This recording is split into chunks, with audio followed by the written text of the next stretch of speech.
Hello दोस्तों, तो आज हम देखेंगे मेमो के बारे में। मेमो क्या होता है? मेमो, जिसे हम मेमोरेंडम भी कहते हैं। तो चलिए स्टार्ट करते हैं। जब भी किसी एक ऑर्गेनाइजेशन या कंपनी में कोई भी मैसेज हम ट्रांसफ़र करते हैं तो उसे हम मेमो कहते हैं। यानी ऑर्गेनाइजेशन के अंदर की बात हो रही है, ऑर्गेनाइजेशन के बाहर की नहीं। यानी ऑर्गेनाइजेशन के अंदर कोई भी मैसेज हम ट्रांसफ़र करते हैं, सेंड करते हैं या फॉरवर्ड करते हैं तो उसे हम मेमो कहते हैं।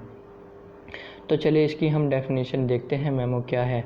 अ short message send from one person to another in the same company और ऑर्गेनाइजेशन। यानी मेमो जो है एक तरह का शॉर्ट मैसेज है जो कि पर्सन टू पर्सन हम सेंड करते हैं एक सेम कंपनी और ऑर्गेनाइजेशन में।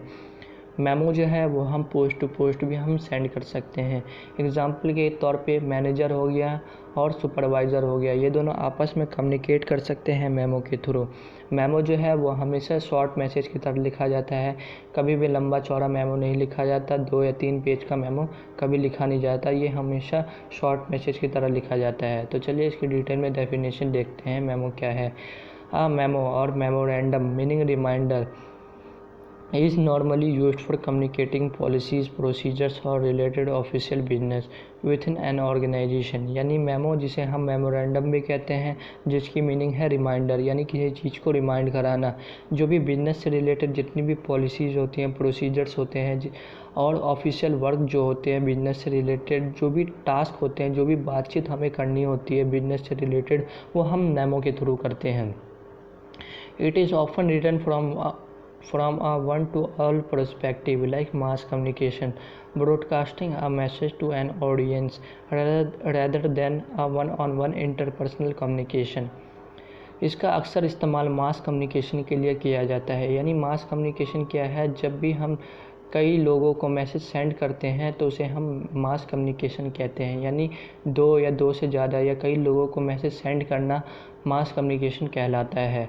It may also be used to update a team on activities for a given project और to inform a specific group within a company of an event, action और observance.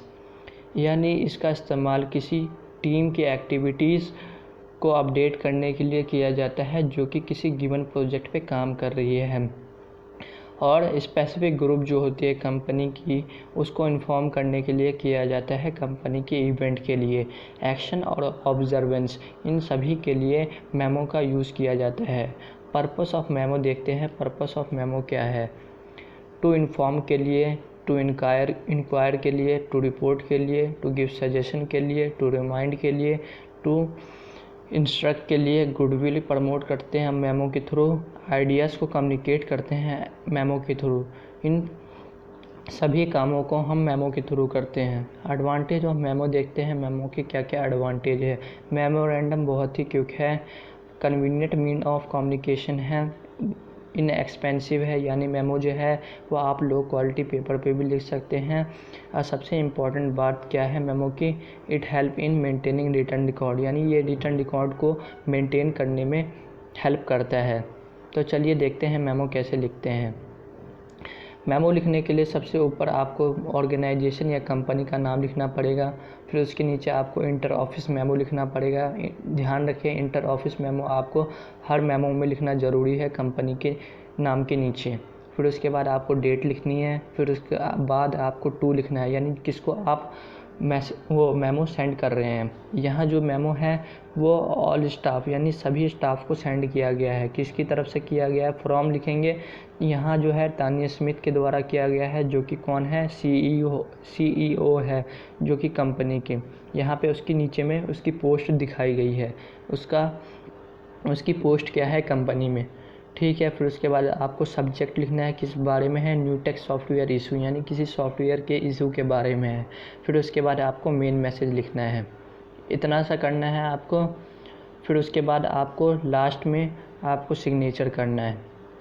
तो चलिए हम देखते हैं एक इंडिविजुअल को मेमो कैसे लिखते हैं। यहाँ तो पूरे स्टाफ को लिखा गया है मेमो, एक इंडिविजुअल को मेमो कैसे लिखते हैं। तो एक और एग्ज़ाम्पल है हमारे पास। सबसे पहले कंपनी का नाम विशाल इंजीनियरिंग वर्क एग्ज़ाम्पल के तौर पे। फिर उसके नीचे इंटर ऑफिस मेमो।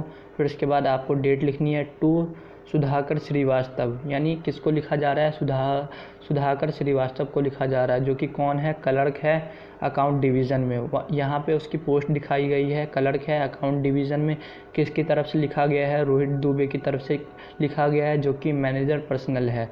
ठीक है, किस बारे में है, सब्जेक्ट यहाँ पे देखिए, violation of lunch hour regulation, यानी लंच आवर रेगुलेशन का वायलेशन कर रहा है वो बंदा, उस बारे में है।